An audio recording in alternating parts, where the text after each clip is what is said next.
الناس اتقوا ربكم الذي خلقكم من نفس واحدة وخلق منها زوجها وبث منهما رجالا كثيرا ونساء واتقوا الله الذي تساءلون به والأرحام إن الله كان عليكم رقيبا يا أيها الذين آمنوا اتقوا الله وقولوا قولا سديدا يصلح لكم أعمالكم ويغفر لكم ذنوبكم ومن يطع الله ورسوله فقد فاز فوزا عظيما أما بعد فإن خير الحديث كتاب الله وخير الهدي هدي محمد صلى الله عليه وسلم وشر الأمور محدثاتها وكل محدثة بدعة وكل بدعة ضلالة وكل ضلالة في النار وقال تعالى أعوذ بالله من الشيطان الرجيم بسم الله الرحمن الرحيم وذكر فإن الذكر تنفع المؤمنين سورة جاريات آية نمبر 55 وقال رسول الله صلى الله عليه وسلم الدين والنصيحة رواه مسلم যাবতীয় প্রশংসা আল্লাহ রাব্বুল আলামিনের জন্য যার ঐকান্তিক মেহেরবানিতে ত্যাগের মহামান্বিত ইবাদত ঈদুল আজহার পর জুলহিজ্জা মাসের আজকের এই জুমায় যে আল্লাহ রাব্বুল আলামিন আমাদেরকে জুমার খুতবা ও সালাত আদায়ের উদ্দেশ্যে একত্রিত হওয়ার সুযোগ দান করেছেন, কৃতজ্ঞতা আদায় করছি আলহামদুলিল্লাহ। দরুদ ও সালাম বিশ্ব মানবতার মুক্তির দূত মহাবিপ্লবের মহানায়ক মুহাম্মদুর রাসূলুল্লাহ সাল্লাল্লাহু আলাইহি ওয়াসাল্লামের প্রতি। ইব্রাহিম আলাইহিস সালাম, ইসমাঈল আলাইহিস সালাম, মা হাজেরা ও সারা জীবনী গাথা ইতিহাসের প্রাপ্তি হলো কোরবানি, প্রাপ্তি হলো জমজম, এর প্রাপ্তি হলো সাফা মারওয়া, এর প্রাপ্তি হলো বাইতুল্লাহ নির্মাণ। আবুল আম্বিয়া ইব্রাহিম আলাইহিস সালাম এর জীবনী থেকে নানা দিক ও বিভাগ আমরা ইতিপূর্বে আলোচনা শুনে এসেছি। আজকের জুমায় ইব্রাহিম আলাইহিস সালাম তার পরিবারকে যে নাসিহা করেছিলেন, উপদেশ দিয়েছিলেন, এই একই উপদেশ প্রত্যেক পরিবারের অভিভাবকদের জন্য প্রযোজ্য। আজকের জুমার খুতবায় পারিবারিক জীবনের কিছু উপদেশ, 20টি উপদেশ নিয়ে আমি কথা বলবো। প্রত্যেক পরিবারের গার্ডিয়ানদের জন্য যা আমল করা একান্ত প্রয়োজন। এই 20টি উপদেশ কোরআন ও সুন্নাহ থেকে চয়নকৃত। এর উপর যেমন ব্যক্তিকে আমল করতে হবে, অনুরূপভাবে তার পরিবারকে এর উপর পরিচালনা করার প্রচেষ্টা চালাতে হবে। প্রারম্ভেই আমরা আল্লাহর নিকট দোয়া করি তিনি যেন আমাদের প্রত্যেকের কোরবানিগুলোকে কবুল করে নেন, আল্লাহুম্মা আমিন।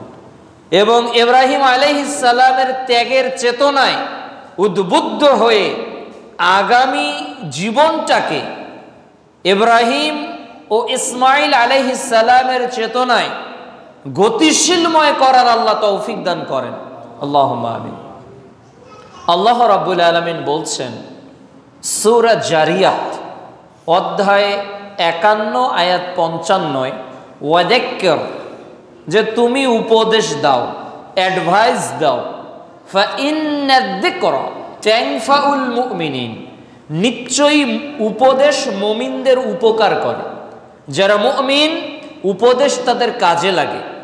মুমিনদের জন্য আল্লাহ তাআলা কোরআন নাজিল করেছেন, এটা হলো উপদেশ। সহিহ মুসলিমে রাসূলুল্লাহ সাল্লাল্লাহু আলাইহি ওয়াসাল্লাম বলছেন, আদ-দীনু আন-নাসিহা, 100 নম্বর হাদিস, যে দিন হলো উপদেশ। অন্যের কল্যাণ কিভাবে হবে, অন্যের সফলতা কিভাবে অর্জিত হবে, এর নাম দিন। দিন অর্থ এই নয় যে আমি কিভাবে বড় হব, আমি একা কিভাবে বাঁচব, আমি কিভাবে সেলফিশ টেন্ডেন্সি নিয়ে নিজের জীবনকে গ্রো করব। এটা ইসলাম আমাদেরকে শেখায় না। ইসলাম শেখায় মানবতা, ইসলাম শেখায় মনুষ্যত্ববোধ। A man can not man without manhood. যার মধ্যে মনুষ্যত্ব নেই সে তো পশু, অ্যাজ লাইক অ্যাজ অ্যানিমেল। পশু আর তার মধ্যে পার্থক্য কি? মানুষ মানবতা নিয়ে বাঁচে, মনুষ্যত্ব নিয়ে বাঁচে। এজন্য তো প্রিয় নবী বলেছে, আল্লাহু ফি আউনিল আবদ মা কানাল আবদ ফি আউনিল আখি। আল্লাহ বান্দাকে সাহায্য করবে ততক্ষণ যতক্ষণ বান্দা তার আরেক ভাইকে সাহায্য করবে। সুবহানাল্লাহ। কাজে আমি একা বাঁচবো না, আর একজনকে নিয়ে বাঁচবো। সহিহ মুসলিম 2699, মিশকাতুল মাসাবি প্রথম খণ্ড, কিতাবুল ইলম, হাদিস নাম্বার 204। এছাড়াও আল্লাহ রাব্বুল আলামিন বলছেন সূরা বাকারা, সূরা আল ইমরান অধ্যায় 3 আয়াত 110-এ, উখরিজাত লিন-নাস, তোমাদের উত্থান মানুষের কল্যাণের জন্য, মানুষের মঙ্গল হবে। কাজে আমাদের দায়িত্ব একজন আরেকজনের কল্যাণ কামী হওয়া, একজন আরেকজনের মঙ্গল কামনা করা। এর জন্য আজকের এই উপদেশ। আল্লাহ রাব্বুল আলামিন পবিত্র কোরআনুল কারীমে নবীদের কথাকে উল্লেখ করেছেন। আল্লাহ রাব্বুল আলামিন বিভিন্ন স্বৈরাচারী শাসকদের কথা উল্লেখ করেছেন। আল্লাহ রাব্বুল আলামিন সাহাবীদের কথাকেও কোরআনে উল্লেখ করেছেন। কেন করেছেন? আল্লাহ তাআলা বলছেন লাআল্লাহুম ইয়াতাফাক্কারুন, যাতে আমরা চিন্তা ভাবনা করি, যাতে আমাদের চেতনাবোধের জাগরণ হয়। কোরআনে 25 জন নবী কথা আল্লাহ কেন বলল? প্রিয় নবীর কথাই তো দ্যাটস এনাফ ছিল, যথেষ্ট ছিল। কেন আদম আলাইহিস সালামের কথা আসলো? কেন নূহ আলাইহিস সালামের কথা আসলো? কেন ঈসা, মুসা, হারুন, লূত, এই সকল নবীদের কথা কেন আসলো? এই যে আগামী মাস মুহররম, মুসা আলাইহিস সালাম এবং ফেরাউনের ঘটনা, আশুরা সিয়ামের ঘটনা, কেন প্রত্যেক মাসের মধ্যে নবীদের সিরাত কেন? লাআল্লাহুম ইয়াতাফাক্কারুন, যাতে আমরা এগুলো নিয়ে ভাবি, চিন্তা ভাবনা করি। আল্লাহ বলছে আফালা তাকিলুন, তোমরা কি বোঝো না? তোমরা কি নির্বোধ? আল্লাহ আমাদেরকে জাগ্রত করতে চাচ্ছে। সূরা মুদ্দাসির, সূরা মুজাম্মিল আল্লাহ তো বলছেন, হে সাদরাবৃত ব্যক্তি, ওঠো, মানুষকে সচেতন করো, সতর্ক করো। আমাদের দায়িত্ব হলো মানুষকে সতর্ক করা। একটা দেশের সরকার বিভিন্ন সময় সতর্কমূলক অনেক কিছু লিখে, লেখা আছে 20 দিয়ে গোল চিহ্ন, তার মানে 20-এর বেশি স্পিড এই জায়গায় চালানো যাবে না। কোনো জায়গায় 80, সর্বোচ্চ গতিসীমা 80, কোনো জায়গায় ক্রসিং নিষেধ, এই চিহ্ন থাকলে এগুলো হলো অ্যালার্টমেন্ট সিম্পটম, এগুলো হলো সতর্কতামূলক চিহ্ন। আল্লাহ রাব্বুল আলামিন ও কোরআনুল কারীমে আমাদেরকে সতর্ক করেছে। আল্লাহ তাআলা বলছেন ইন্না আরসালনাকা শাহিদাও মুবাশশিরাও ওয়া নাযীরা, হে নবী আমি তো তোমাকে পাঠিয়েছি পৃথিবীতে এজন্যই। তোমার কাজ হলো যে তুমি সাক্ষ্য দাও, তোমার কাজ হলো মুবাশশিরা, মানুষকে সুসংবাদ দাও, তোমার কাজ হলো নাযীরা, মানুষকে সতর্ক করো। তুমি দারোগা নও, সতর্ক করাই আমাদের দায়িত্ব।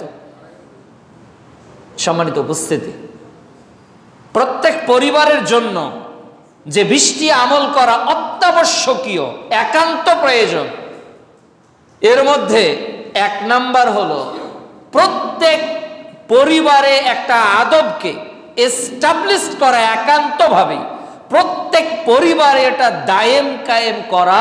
এর নাম হলো সালাম। সালাম আদান প্রদান করা। সালাম শব্দের অর্থ হলো শান্তি, peace. Islam is a only peaceful religion in all over the world. এই পৃথিবীতে একমাত্র শান্তিপূর্ণ যে ধর্মটার নাম কি? Islam is a only peaceful religion, একমাত্র শান্তিপূর্ণ একটা ধর্ম। এই জন্য সালাম শিখিয়েছে। আল্লাহ রাব্বুল আলামিন বলছেন সূরা নূর অধ্যায় 24 আয়াত 27, কোনো বাড়িতে ঢুকতে চাও আগে সালাম দাও।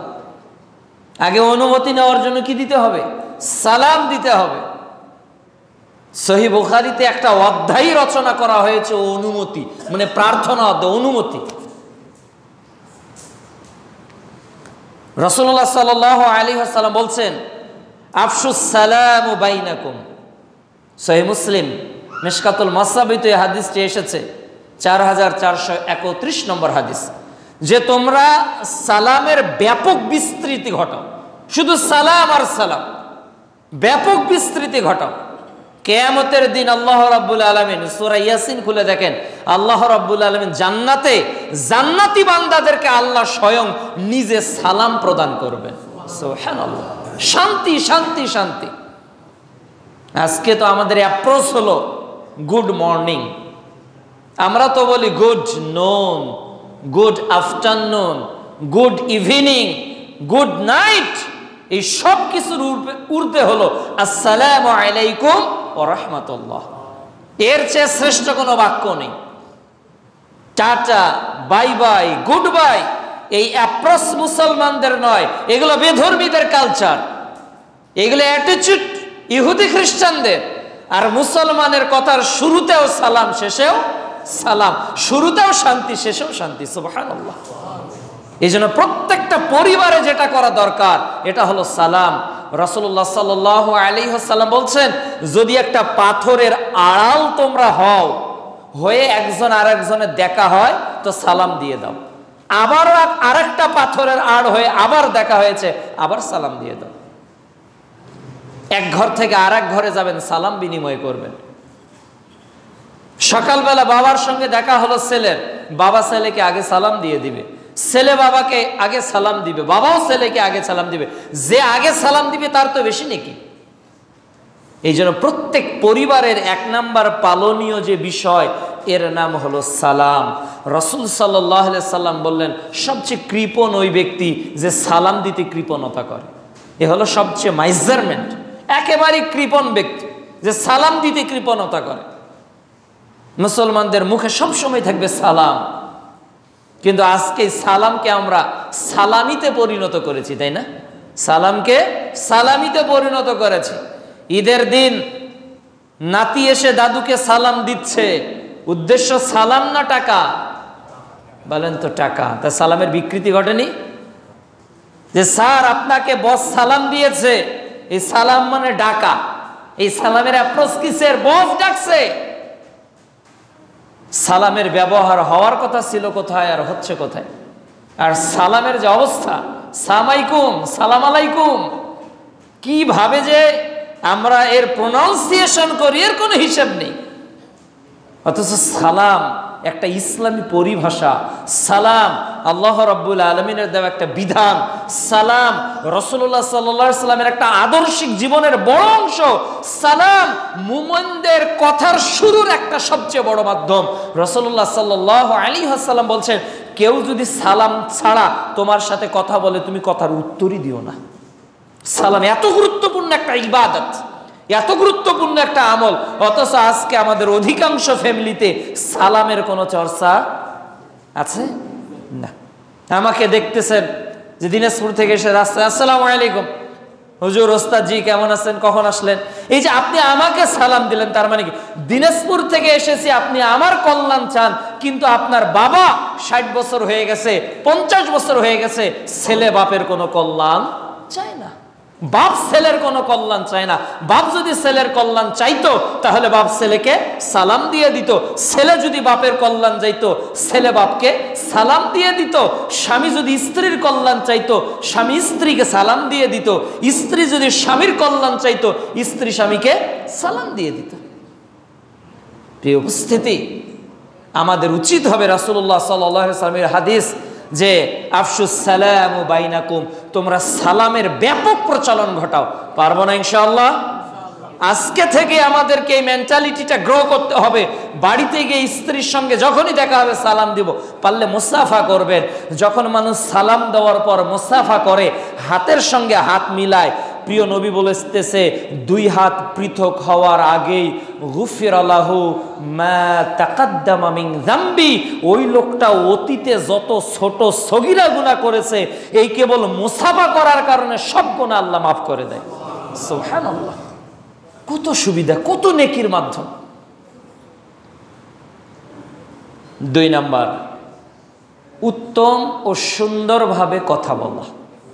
আমরা যে কথাটা ডেলিভারি দেই, এই যে পাওয়ার অফ টকিং, এই শক্তিটা কার দেওয়া? আল্লাহর দেওয়া। এই জন্য জবান আল্লাহর দেওয়া।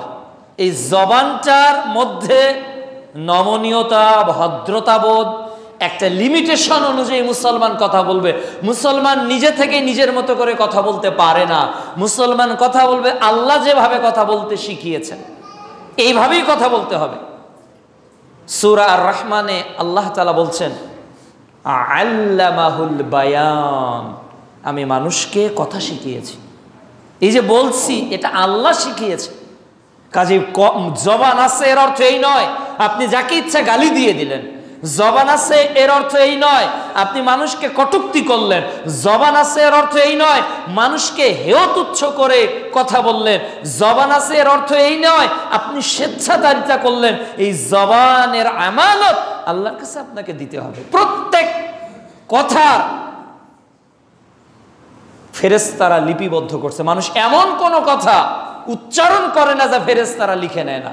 আপনি যা কিছু বলতেছেন সব লিখা হয়ে গেছে। সূরা কাহফ অধ্যায় 50 অধ্যায় 18 আয়াত 49 খুলে দেখেন যে মানুষ ওই দিন কিতাব দেখেই বলবে মা লিহাদাল কিতাব, কি আশ্চর্য কিতাব, ছোট বড় সব কথা লেখা আছে। যা বলেছেন সব লেখা আছে, যা করেছেন সব লেখা আছে।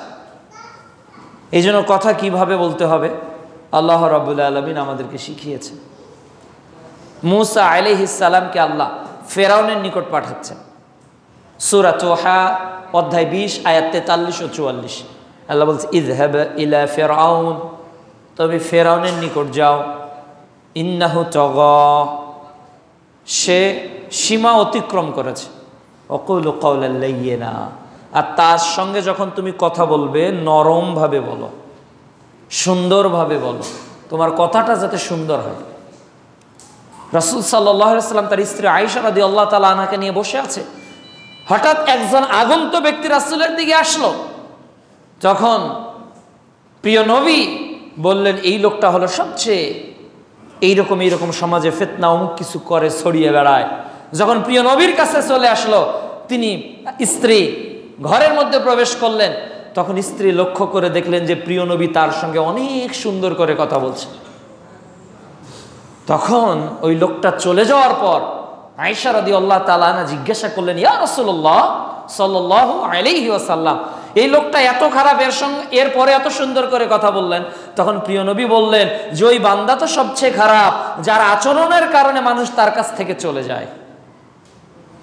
এই জন্য আপনার character, money loss nothing loss, health loss something loss, but character loss everything loss. এই ক্যারেক্টারের অন্যতম একটা মাধ্যম হলো এই জবান, এই জিহ্বা। এই জন্য প্রিয় নবী বলেছে যে ব্যক্তি 2 ঠোঁটের মধ্যস্থিত বস্তু জিহ্বার হেফাজত করবে আর 2 উরুর মধ্যস্থিত বস্তু লজ্জাস্থানের হেফাজত করবে, সে নারী হোক সে পুরুষ হোক, আমি আল্লাহর নবী তার জন্য জান্নাতের জিম্মাদার হয়ে যাব। সুবহানাল্লাহ। তাহলে এই জিহ্বার দাম আছে না নাই? সূরা আল ইমরান অধ্যায় 3 আয়াত 159 আল্লাহ তাআলা বলছেন যে ফাবিমা রাহমাতিন মিনাল্লাহি লিনতা লাহুম, আল্লাহর বড় অনুগ্রহ হে নবী যে তোমার আচরণকে আমি নরম করেছি। তোমার অ্যাটিটিউড, তোমার বিহেভ যদি খারাপ হতো তাহলে মানুষ তোমার কাছ থেকে দূরে চলে যেত, দূরে সরে যেত। এই জন্য আল্লাহ রাব্বুল আলামিন আমাদেরকে উত্তম কথা বলছেন। সূরা বাকারা অধ্যায় 2 আয়াত 83 এছাড়াও প্রিয় নবী বলেছেন, মান কানা ইউমিনুনা বিল্লাহ ওয়াল ইয়াউমিল আখির, যে আল্লাহ এবং পরকালকে বিশ্বাস করে, ফালইয়াকুল খায়র, সে যেন কথা বললেই ভালো কথা বলে। কাজে আপনার আমার কথা সুন্দর ও নম্র ভদ্র হবে। একজন মানুষের কথা বললেই বোঝা যাবে যে লোকটার ওজন কত। একজন মানুষের সঙ্গে কথা বললেই বোঝা যাবে তার মধ্যে অহংকার আছে কিনা। একটা মানুষের সঙ্গে কথা বললে বোঝা যাবে যে তার মধ্যে নিজের দাম্ভিকতার বহিঃপ্রকাশ ঘটানোর ক্ষমতা আছে কিনা। অথচ প্রিয় নবী কত নরমভাবে কথা বলতেন, কত সুন্দর আচরণ করে কথা বলতেন। এমনকি কাফের পর্যন্ত মসজিদে নববীতে প্রস্তাব করে দিয়েছে, প্রিয় নবী তার সঙ্গে রুয়ো কোনো ব্যবহার করেন নাই। এটা হলো ইসলামের আদর্শ। আর আজকে আমাদের মুখে এত অশ্লীল কথা, এত অকথ্য কথা আমরা বলি, এর কোনো ইয়াত্তা নেই। এই জন্য 2 নম্বর হলো সুন্দর ও উত্তম রূপে কথা বলা। আল্লাহ যেন আমল করার তৌফিক দান করে। 3 নম্বর, অনার্থক ও বাজে কথা পরিহার করা, যেগুলো কথার কোনো ভ্যালু নেই, ভ্যালুলেস স্পিক, মানে যেগুলো মূল্যহীন কথা। সূরা লোকমান অধ্যায় 31 আয়াত 19, আল্লাহ অনার্থক কথা বলতে নিষেধ করেছেন, অযথা কথা বলতে নিষেধ করেছেন। যে কথাতে না কল্যাণ আছে দুনিয়ার, না কল্যাণ আছে আখিরাতের, এমন কথা ছাড়া কোনো কথা বলতে নিষেধ করেছেন। অথচ আপনি আমি আজ চায়ের আড্ডায় বসে একজনের অহেতুক কথা বলে সময় অপচয় করছে, একটা নেতার পক্ষে বিপক্ষে কথা বলে সময় নষ্ট করছে, আরেকজনের জমির ফসল নিয়ে কথা বলছি, আরেকজনের মেয়ে নিয়ে কথা বলছি, আরেকজনের ছেলে কোথায় গেল তা নিয়ে কথা বলছি। এগুলো হলো আমাদের কথা। আমাদের কথার মধ্যে না দুনিয়ার কোনো কল্যাণ হয়, না আখিরাতের কোনো কল্যাণ হয়। আমরা অহেতুক কথাই বেশি বলি, আমরা বাজে কথাই বেশি বলি, মূল্যবান কথা খুব কমই বলি। অথচ প্রিয় নবী যেগুলো বলতেন কাউন্টিং করা যেত। রাসূলুল্লাহ সাল্লাল্লাহু আলাইহি ওয়াসাল্লাম যখন কথা বলতেন তার কথা গণনা করা যেত। ধীরে ধীরে প্রয়োজনীয় কথা বলতেন, অপ্রয়োজনীয় কথা বলতেন না। কিছু মানুষ আছে না বাসাল, মুখে যা আছে তাই বলে, মানুষকে কনভিন্স করার জন্য অনেকটা ম্যাচমেকার, অনেকটা দালাল টাইপের লোকের মতো শুধু সমানই কথা বলে যায়। না, ইসলামে একটা রেস্ট্রিকশন আছে, আপনি বাজে কথা বলতে পারবেন না। আল্লাহ তাআলা বলছেন সূরা আহজাব অধ্যায় 33 আয়াত 70, ইয়া আইয়ুহাল্লাযিনা আমানুত্তাকুল্লাহ ওয়া কুলু কওলান সাদীদা, হে ঈমানদাররা আল্লাহকে ভয় করো, আর যখন কথা বলবে সত্য কথা বলো, সত্য কথা বলো। আমরা এগুলো শুধু বইয়ে পড়ি যে always speak the truth never tell a lie. ওই যে বাঘ বাঘ বাঘ 3 বার বাঘের কথা বলেছে, যে বাঘ আসছে, সব মানুষ গিয়ে দেখে না রাখালের কাছে তো বাঘ আসে নাই। দ্বিতীয় দিন আবারও বলছে বাঘ আসে নাই, তৃতীয় দিন আবারও বলছে আসলে বাঘ আসে নাই, ও মজা করে। চতুর্থ দিন সত্যি সত্যি বাঘ এসে গেছে, সত্যি সত্যি বাঘ এসে গেছে। ওই দিনও গ্রামবাসীকে বলতেছে জায়গা জায়গা জায়গা, কিন্তু নো মোর রেসপন্স, আর কোনো সাড়া পাইনি। শেষমেশ সে বাঘের খাবারে পরিণত হয়ে গিয়েছে। এই জন্য প্রিয় উপস্থিতি, এই গল্পের মধ্যে আমাদের লার্নিং পয়েন্ট হলো আমরা যাতে কখনো মিথ্যা না বলি, আমাদের কথার মধ্যে যাতে মানে অসারতা না থাকে, আমাদের কথার মধ্যে যাতে বাজে কথার কোনো ছোঁয়া না থাকে। মুমিন তো ওই ব্যক্তি যার জবান ও হাত থেকে আরেকজন মুসলমান নিরাপদ থাকে, যার জবান থেকে একজন মুসলমান নিরাপদ থাকে না, যার আচরণ দেখে আরেকজন মুসলমান নিরাপদ থাকে না, যার কথার কর্কশতার কারণে আরেকজন মুসলমানের মানহানি হয়, সে তো প্রকৃত মুসলমান হতে পারে না। এই জন্য 3 নম্বর হলো অনার্থক ও বাজে কথা পরিহার। 4 নম্বর হলো মুমিনের কথা ও কাজে মিল থাকতে হবে। মুমিন যা বলবে তার কর্মে সেটার বাস্তবায়ন থাকতে হবে। সূরা সফ অধ্যায় 61 আয়াত 2 আল্লাহ রাব্বুল আলামিন বলছেন, ইয়া আইয়ুহাল্লাযীনা আমানু লিমা তাকুলুনা মা লা তাফআলুন, তোমরা এমন কথা কেন বলো যা নিজেরা মানো না। আমরা যা বলবো তা মেনে নিব। একজন পরিবারের সদস্য হিসেবে, বাবা হিসেবে, ভাই হিসেবে, মা হিসেবে, বোন হিসেবে, স্ত্রী হিসেবে আপনার জবান এবং কর্ম যাতে এক হয়, জবান আর কর্ম যাতে এক হয়। আপনি কোরবানি দিবেন, কোরবানির অর্থ জানেন না, আপনি বাজারে গিয়ে বলতেছেন গরুটার গোস্ত 6.5 মণ হবে। আপনি বোঝেন তাহলে কোরবানি? যা বললেন তার সঙ্গে আপনার গরু কেনার কোনো মিল আছে? আপনি তো গোস্ত খাওয়ার জন্য গরু কিনেছেন। কোরবানি দেওয়ার নিয়ত কয়জনের বাজারে গেলে থাকে? বাজারে গেলে কয়জনের নিয়ত কোরবানির থাকে? সবার নিয়ত গোস্তে। ঘাড়ে কত গোস্ত হবে, উরুতে কত গোস্ত হবে, এরপর এই খাদ্য খেয়েছি কিনা, ওই খাদ্য খেয়েছে কিনা, ভাগ দিলাম 7 জনে, 5 জনে, 3 জনে, 2 জনে, যত টাকা ইনভেস্ট করতেছি এত টাকার গোস্ত আসবে কিনা, কত ক্যালকুলেশন করতেছি, তাহলে অথচ নাম দিচ্ছি কোরবানি। তাহলে কোরবানি মুখে বলছি, জবানে অন্তরে আছে গোস্ত। তাহলে মুমিন মুখে যা বলবে কর্মে তাই করবে। ভিন্নতা মুনাফিকদের অ্যাটিটিউড হলো তারা মুখে যেটা বলে অন্তরে তার উল্টো থাকে, কথা কাজে মিল থাকে না, এ হলো মুনাফিক।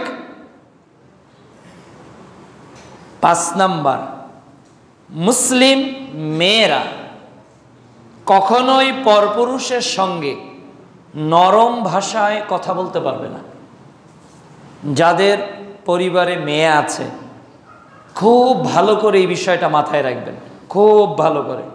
যাদের পরিবারে স্ত্রী আছে, মেয়ে আছে, বোন আছে, মা আছে, যাদের পরিবারে সূরা আহজাব অধ্যায় 33 আয়াত 32, তারা যাতে পরপুরুষের সঙ্গে সুন্দরভাবে কথা না বলে, নরম আচরণে কথা না বলে, মন গলিয়ে যায় এমন কথা না বলে। কিন্তু আমাদের মেয়েরা খালাতো ভাই, মামাতো ভাই, চাচাতো ভাই, দেবর ভাসুরের সাথে, ভাসুর দেবরের সাথে, পরপুরুষের সঙ্গে আমরা এমন ভাবে কথা বলি, গাল গল্পে নিজেকে এতটা মাতিয়ে তুলি যে সেখানে শয়তান তৃতীয় শক্তি হিসেবে কাজ করে। ফোন আসতে পারে আপনার মেয়ের নাম্বারে, অপরিচিত নাম্বার থেকে, কোনো পুরুষের কণ্ঠ যদি বুঝতে পারেন, আর এটা যদি মাহাররাম না হয়ে গায়রে মাহাররাম হয়, তাহলে সালাম দিয়ে বলতে হবে কি প্রয়োজন আপনার, কাকে ফোন দিয়েছেন, কি দরকার, জি বলেন, জি না আমি অমুক না, ঠিক আছে রাখলাম, আসসালামু আলাইকুম, দ্যাটস এনাফ, আর কোনো কথা নেই। কিন্তু আমরা একেবারে মাদ্দে মুত্তাসিলের টান, ইকফার গুন্না, একেবারে বেগুন্না বাগুন্না সব মিলিয়ে কথা বলি। আছে না এই স্বভাব আমাদের? খবরদার, কোন নারী যারা উত্তরপাড়া ত্রিমোহনী জামে মসজিদের খুতবা সহ গোটা পৃথিবীতে অনলাইনে শুনছেন, খবরদার অপরিচিত কোনো পুরুষ, গায়রে মাহরম কোনো পুরুষের সঙ্গে এমন টোনে, এমন ভঙ্গিতে কথা বলা যাবে না যেটা তার হৃদয়ে আকর্ষণের সৃষ্টি করে। রাসূল সাল্লাল্লাহু আলাইহি ওয়াসাল্লাম বলছেন কি, অন্তরের জেনা কি অন্তর দিয়ে পরিকল্পনা করা, কানের জেনা কি কান দিয়ে শোনা, জবানের জেনা কি জবান দিয়ে বলা, চোখের জেনা কি চোখ দিয়ে দেখা, হাতের দেনা হাত দিয়ে ধরা। 6 নাম্বার, আল্লাহ রাব্বুল আলামিন প্রদত্ত সুদ, ঘুষ, জেনা, অশ্লীলতা, গান বাজনা, মাদকতা সব হারাম কাজ থেকে নিজে ও নিজের পরিবারকে পরহেজ রাখা, যেগুলো শয়তানের কাজ। আল্লাহ তাআলা বলছেন সূরা বাকারা অধ্যায় 2 আয়াত 268, আয়াত 100, সূরা বাকারা অধ্যায় 2 আয়াত 168 এবং 208, আল্লাহ তাআলা বলছেন যে নিশ্চয়ই শয়তান হলো মানুষের প্রকাশ্য শত্রু। শয়তান মানুষকে প্রতিনিয়ত ধোঁকা দেয়, প্রতিনিয়ত শয়তান চায় যে মানুষ সুদের সঙ্গে জড়িত হোক, মানুষ ঘুষের সঙ্গে জড়িত হোক।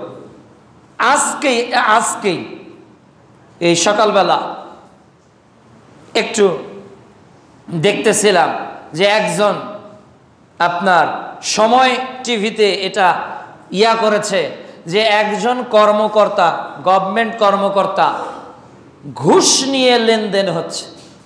কে 50 লক্ষের মধ্যে কত টাকা ভাগ পাবে, 10 লক্ষের মধ্যে কি কত টাকা পাবে, এইটা আবার আরেকজন যে ভাগ নিবে সে তার হিডেন কোনো ক্যামেরায় রেকর্ড করেছে। এটা আবার চলে গেছে সময় টিভির কাছে, ওরা ওদের পেজে আবার এটা আপলোড করেছে। তাহলে আজকে ঘুষ দিয়ে মানুষ রাতারাতি কোটিপতি হয়ে যাচ্ছে। একটা চাকরি নিতে মানুষ লক্ষ লক্ষ টাকা কেমনে ব্যয় করে, কোটি টাকা কিসের জন্য ব্যয় করতেছে। একটা সাধারণ চাকরি, সরকারি একটা প্রতিষ্ঠানে, এমপিওভুক্ত প্রতিষ্ঠানে একটা ক্লার্কের চাকরি নিতে গেলে এখন 8-10 লক্ষ টাকা লাগছে। যত র্যাঙ্কের চাকরি তত টাকা বেশি, 10 লক্ষ, 20 লক্ষ, 30 লক্ষ টাকা পর্যন্ত ঘুষ দিয়ে আজকে মানুষ চাকরি করছে। কে হালাল হারাম বিবেচনা করে, কে বৈধ অবৈধ বিবেচনা করছে। সুদে জরাজীর্ণ আজকে মুসলিম উম্মাহ, অথচ আল্লাহ সুদকে হারাম করেছে। আজকে নেশাদার দ্রব্যে প্রত্যেকটা পরিবার কেউ না কেউ অ্যাডিক্টেড, হয় সন্তান, না হলে বাবা, না হলে মহিলা, না হলে অন্য কেউ। প্রত্যেক পরিবারে 2-1 করে ড্রাগ এডিক্টেড কম বেশি প্রত্যেক মুসলিম পরিবারে কেন আছে? মদ তো 1450 বছর আগে আল্লাহ হারাম করেছে। জুয়া আজকে 1450 বছর আগে হারাম হয়েছে। এরপরে ঈদকে কেন্দ্র করে জুয়া চলছে, মদের আসর চলছে, হারাম কাজ চলছে, গান বাজনা চলছে। এগুলো আল্লাহ তাআলা নিষিদ্ধ কাজ। আল্লাহ বলছে তিলকা হুদুদুল্লাহ, এটা হলো আল্লাহর সীমানা। এরপরে আমরা এগুলো ক্রস করছি। 7, উপার্জনের ক্ষেত্রে অবশ্যই হালাল হারাম বিবেচনা করতে হবে। কোনটা হালাল, কোনটা হারাম, কোনটা বৈধ, কোনটা অবৈধ, এটা বিবেচনা করে আপনাকে উপার্জন করতে হবে। সূরা বাকারা অধ্যায় 2 আয়াত 168, আয়াত 172, সূরা মুমিনুন অধ্যায় 23 আয়াত 51। বৈধটা আপনাকে তালাশ করতে হবে, অন্বেষণ করতে হবে। হারামের সঙ্গে যুক্ত হওয়া যাবে না।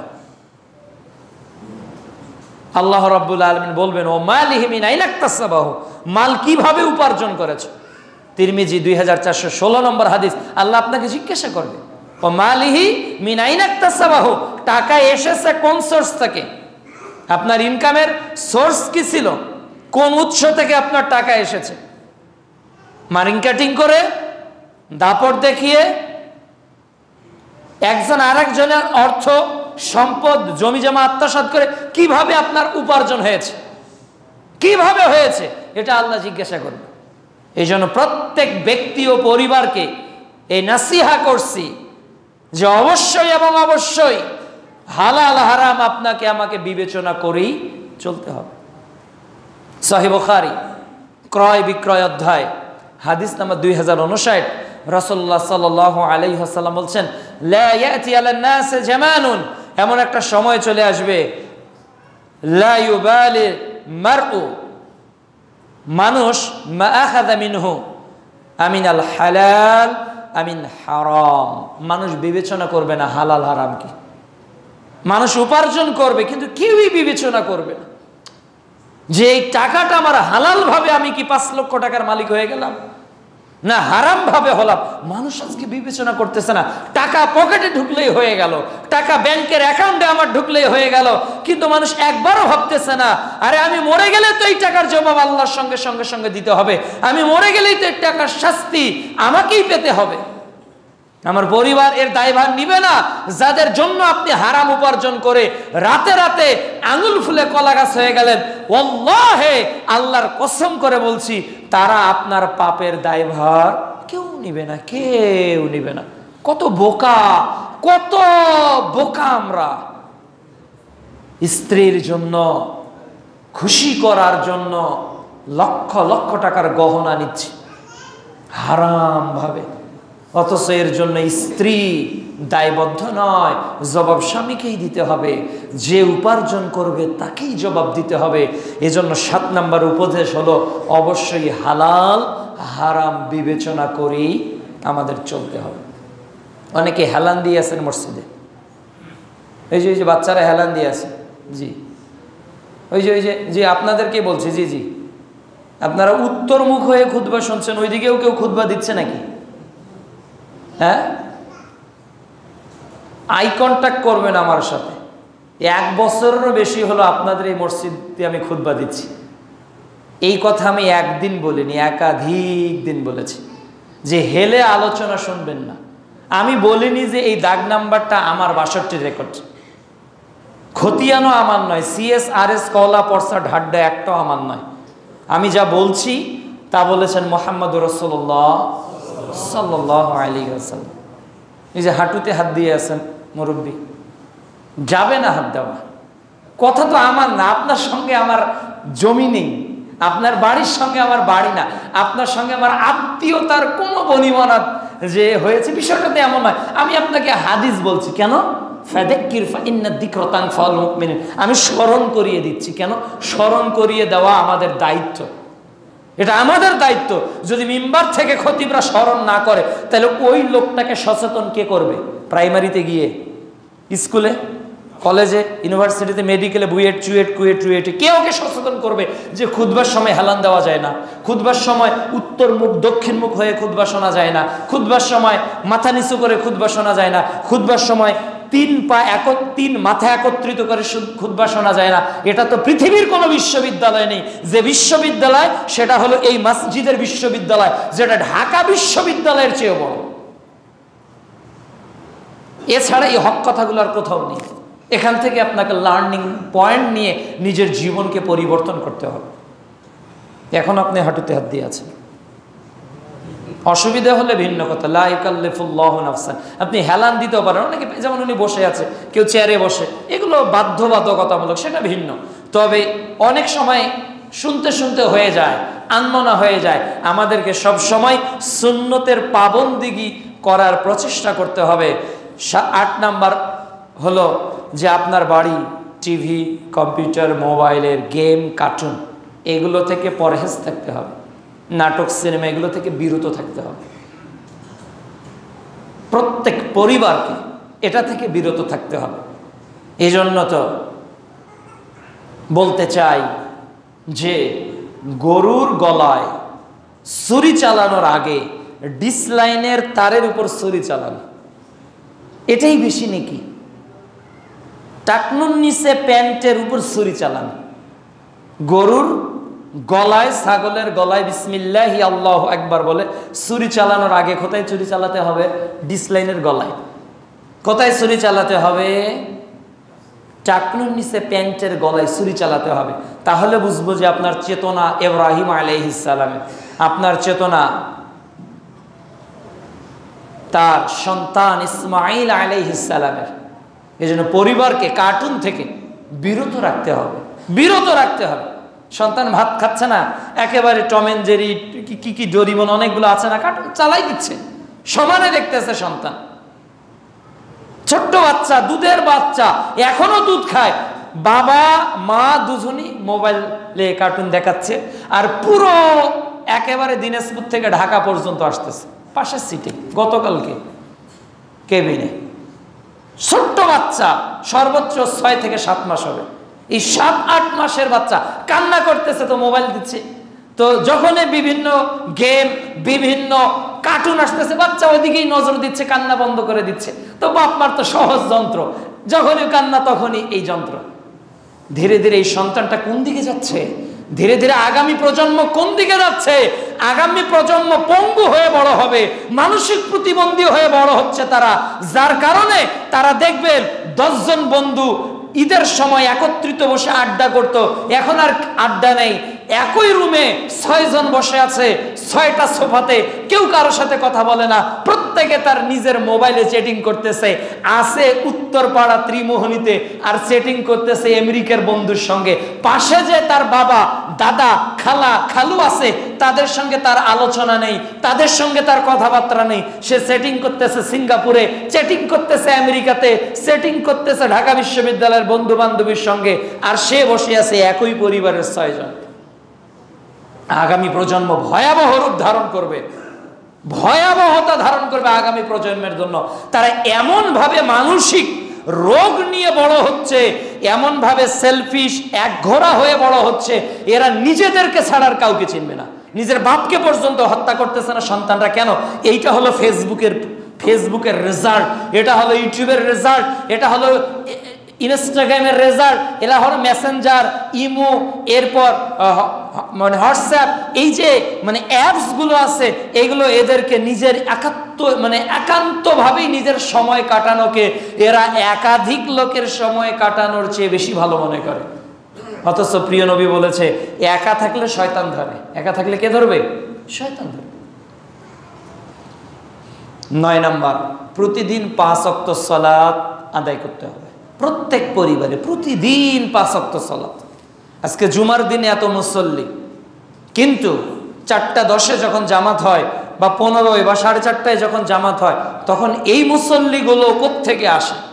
এই মুসল্লিগুলো তো আর দক্ষিণ পাড়া থেকে আসে নাই, এই মুসল্লিগুলো তো আর কেন্দ্রীয় মসজিদ থেকে আসে নাই, এই মুসল্লিরা তো আর পাশে আঙ্গার জোড়া মসজিদ থেকে আসে নাই। এই মুসল্লিগুলো তো এলাকার, তাই না? আমাদের এই মুসল্লিগুলো তো এই নদীর উত্তরপাড়া জামে মসজিদের মুসল্লি না, অন্য জায়গার হয়তো 2-4 জন অনেকে ফেসবুকে দেখে এসেছে, তারা ভিন্ন কথা, কিন্তু ম্যাক্সিমাম বলতে প্রায় সবাই তো আশেপাশেরই এই মসজিদের, যারা এই মসজিদের জন্য চাঁদা দেন, যারা এই মসজিদের কল্যাণকামী, যারা এই মসজিদের হিতাকাঙ্ক্ষী। কিন্তু প্রিয় ভাই আমার, আপনার বাড়িতে কত ঘন্টা সময় আপনি ব্যয় করেন? দুর্ভাগ্য, আল্লাহর ঘরে এর 20 ভাগের 1 ভাগ সময় আপনি ব্যয় করতে পারেন না। আপনার বসের অফিসে 30 লক্ষ, আপনার 30,000 থেকে 1 লক্ষ 1.5 লক্ষ টাকার চাকরির জন্য 8 ঘন্টা সময় ব্যয় করেন, আর আল্লাহর জান্নাতে যাওয়ার জন্য দৈনিক 5 ওয়াক্ত সালাতে আধা ঘন্টা 45 মিনিট আপনার ব্যয় করার সময় হয় না। এই তো আপনার সময়। বসের অফিসে 8 ঘন্টা সময় দিচ্ছি, আবার বলতেছি যে ওভারটাইম আছে কিনা, ওভারটাইম থাকলে আরো 2 ঘন্টা খাটি না, ওভারটাইম আরো 2 ঘন্টা 4 ঘন্টা খাটি ওই ছাদের নিচে। কিন্তু ওই ছাদও ছাদ, এই ছাদও ছাদ, ওই বিল্ডিং ও বিল্ডিং, এই বিল্ডিং ও বিল্ডিং, ওই অফিসেও এসি ফ্যান আছে, এই মসজিদেও এসি ফ্যান আছে। কিন্তু এখানকার প্রত্যেকটা সময়, প্রিয় নবী বলেছে, কেউ যদি সালাতের ওয়াক্তে হয় আর মসজিদে চলে আসে, এসে দেখে যে এখনো জামাত শুরু হয়নি, যতক্ষণ জামাত শুরু হয়নি ততক্ষণ আল্লাহ তাকে নেকি দান করবে। সে যখন উজু করে মসজিদে আসবে, প্রত্যেক কদমে কদমে আল্লাহ তার গুনাহ মাফ করবে, প্রত্যেক কদমে কদমে আল্লাহ তাকে নেকি দিবে, তার মর্যাদাকে আল্লাহ বাড়িয়ে দিবে। সুবহানাল্লাহ। গণভবনে গেলে এই নেকি হয় প্রতি কদমে কদমে। আপনি বিসিএস ক্যাডার, প্রশাসনে যাচ্ছেন, আপনার এই নেকি হবে। আপনি ডাক্তার, চেম্বারে যাচ্ছেন, নেকি হবে। আপনি অ্যাডভোকেট, কোর্টে যাচ্ছেন, পদে পদে এই নেকি হবে। নেকির একটাই জায়গা, সেটা হলো মসজিদ। আর সহিহ বুখারী প্রথম খণ্ড কিতাবুস সালাত 660 নম্বর হাদিস, রাসূলুল্লাহ সাল্লাল্লাহু আলাইহি ওয়াসাল্লাম বলেছেন, 7 ব্যক্তি আরশের ছায়া পাবে। ওর মধ্যে ওই ব্যক্তি যার অন্তরটা মসজিদের সঙ্গে লাগে। সকালবেলা অফিসের জন্য 2 ঘন্টা আগে প্রস্তুতি গ্রহণ করি, কিন্তু যে আমলের কারণে আপনি আরশের ছায়া পাবেন, ওই মসজিদে আসার জন্য অধিকাংশ মুসলমান ভাইয়ের তেমন কোনো প্রস্তুতি থাকে না। প্রিয় উপস্থিতি, আসুন না আমরা 5 ওয়াক্ত সালাতে অভ্যস্ত হই। সূরা মুমিনুন অধ্যায় 23 আয়াত 1-2। সফল ওই মুমিন যারা নামাজের ব্যাপারে বিনম্র। আল্লাহ যেন আমাদের 5 ওয়াক্ত সালাত মসজিদে এসে আউয়াল ওয়াক্তে তাকবীরুল্লাহর সহিত পালন করার তৌফিক দান করেন। আল্লাহুম্মা আমিন। 10 নম্বর, কোরআন তেলাওয়াত করতে হবে প্রত্যেক পরিবারে। ফজরের সালাতের পর যদি নাও পড়েন 2 পৃষ্ঠার পড়তে হবে। যদি আপনি কোরআন মনে করেন আজকে পড়বেন না, তাও কয় পৃষ্ঠার পড়তে হবে? 2 পৃষ্ঠার। যদি মনে করেন আজকে কোরআন পড়তে চাচ্ছি না, মন ভালো নেই, যদি এতটুকু মন বলে, তাও কমপক্ষে ন্যূনতম কয় পৃষ্ঠা? 2 পৃষ্ঠা পড়তে হবে। মানে 1 পাতা এপিট ওপিট 2 পৃষ্ঠা পড়তে হবে। কোরআনী হেদায়েত, হুদাল লিন-নাস, guideline for humanity, guideline for all human being in the world. কোরআনটাই হেদায়েত। এজন্য প্রত্যেক মুমিন, আল কোরআন হুজ্জাত, কোরআনী দলিল।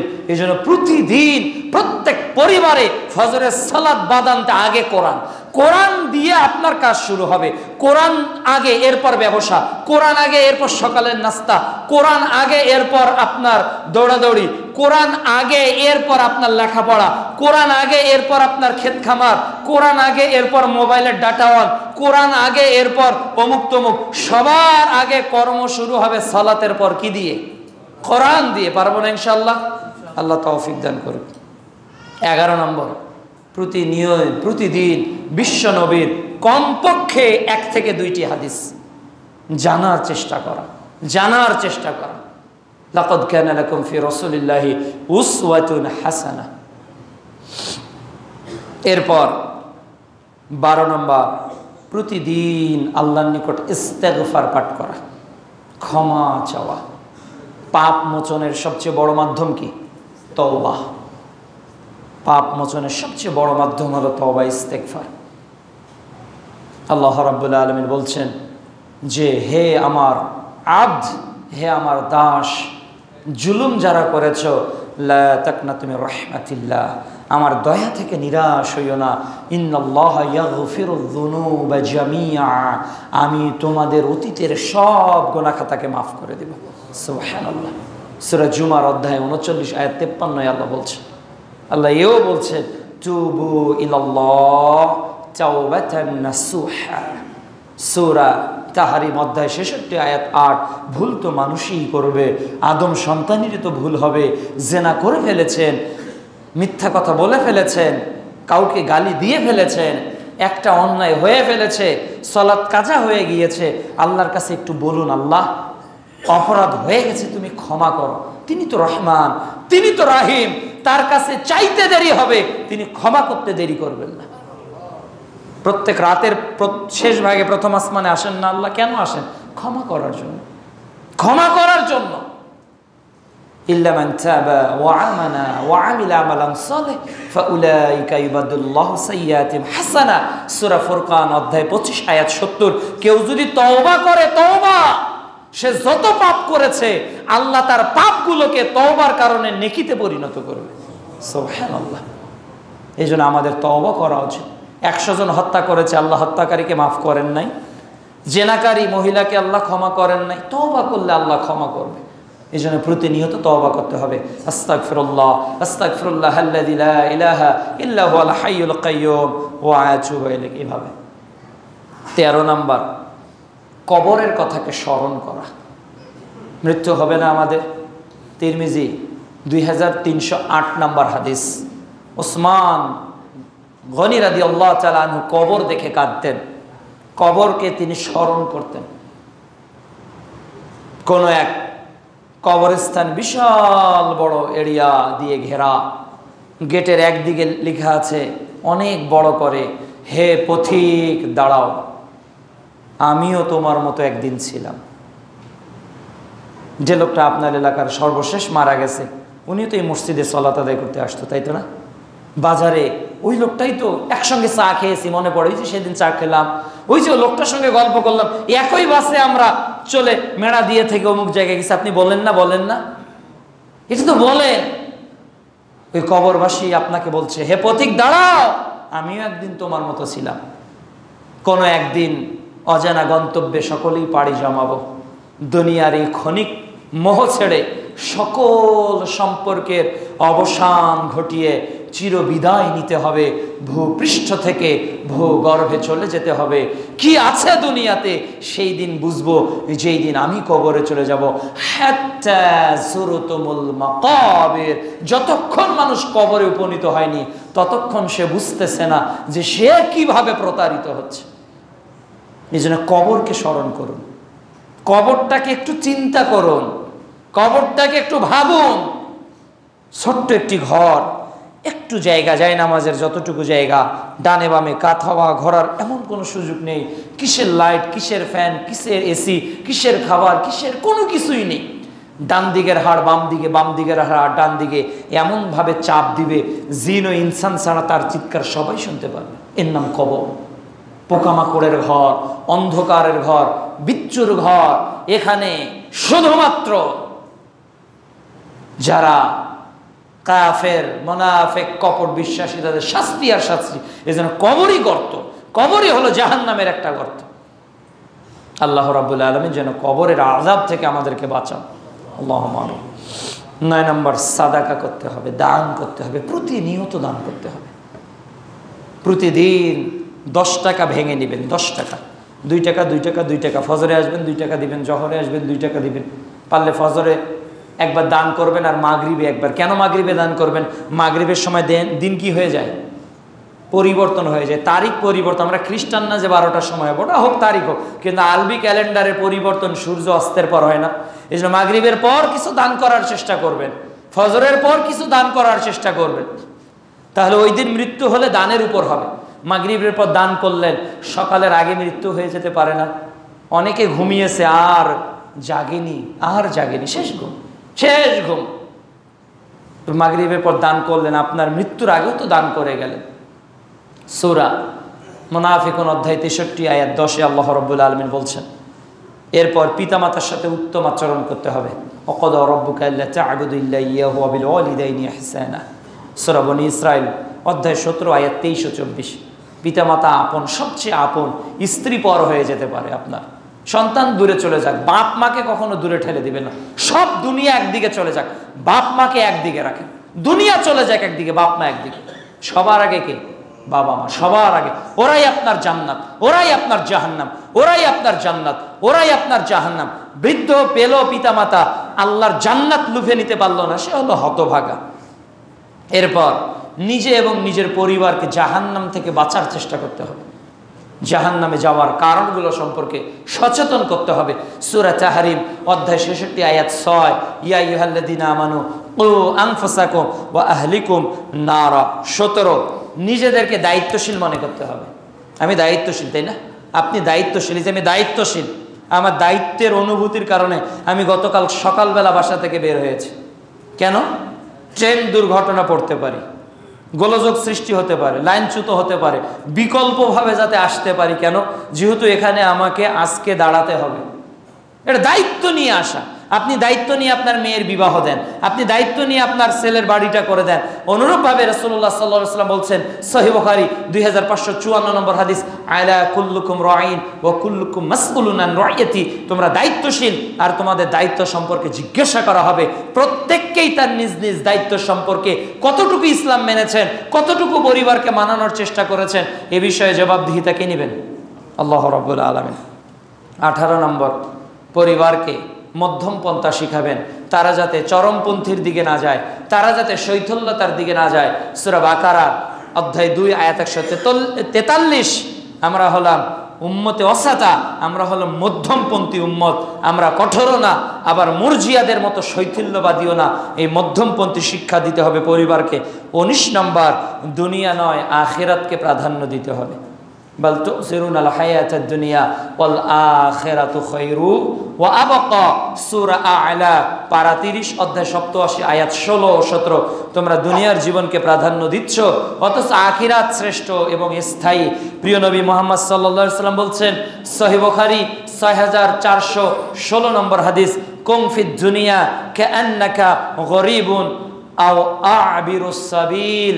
দুনিয়াতে এমনভাবে বসবাস করো যেন তুমি প্রবাসী, বাইরের দেশ থেকে এসেছো, প্রবাসী। না হলে তুমি পথচারী, হাঁটছো পথ। এভাবে দুনিয়ার জীবনে প্রিয় নবী বসবাস করার জন্য ওমর রাদিয়াল্লাহু তাআলা আনহুকে নাসিহা করেছেন। সর্বশেষ 20 নম্বর হলো, সর্বদা আল্লাহর উপর ভরসা করতে হবে। কোনো মানুষ আপনার কিচ্ছু করতে পারবে না, কোনো মানুষ আপনাকে কিছু দিতেও পারবে না, কোনো মানুষ আপনার কোনো উপকারও করতে পারবে না। আল্লাহুম্মা লা মানিয়া লিমা আ'তাইতা ওয়া লা মু'তিয়া লিমা মানা'তা। আল্লাহ যদি কাউকে কিছু দিতে চায়, পৃথিবীর কোনো মানুষ ওটা ঠেকাতে পারে না। আর আল্লাহ যদি কিছু দিতে না চায়, পৃথিবীর কোনো মানুষ ওটা দিতে পারবে না।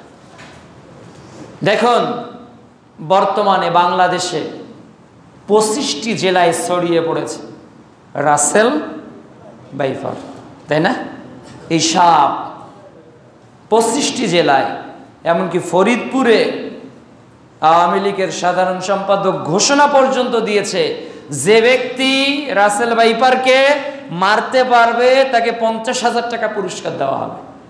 এমন ঘোষণাও দেওয়া হচ্ছে। গোটা আতঙ্কিত গোটা বাংলাদেশের মানুষ আতঙ্কিত।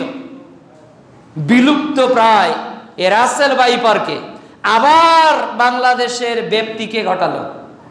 কে ঘটিয়েছে? আল্লাহ তাআলা। মানুষ কন্ট্রোল করতে পারবে, মানুষের ক্ষমতা আছে। দেখেন ক্ষমতা, কি ক্ষমতা! করোনাকে ঠেকাতে পেরেছে পৃথিবীর মানুষ, পৃথিবীর নেতারা ঠেকাতে পেরেছে। ওরাই আক্রান্ত হয়েছে, অনেকেই, কত মন্ত্রী কত এমপি আক্রান্ত হয়েছে। এই শুরু থেকে চলতি বছরে এ পর্যন্ত 10 জন মানুষ তার দংশনে মৃত্যুবরণও করেছে। বাড়িয়ে যাচ্ছে। কেন বাড়তেছে? প্রাণী বিজ্ঞানীরা বলছে যে খাদক, প্রত্যেক শ্রেণীর খাদক, প্রথম স্তরের খাদক, দ্বিতীয় স্তরের খাদক, তৃতীয় স্তরের খাদক আছে না? খাদক আছে।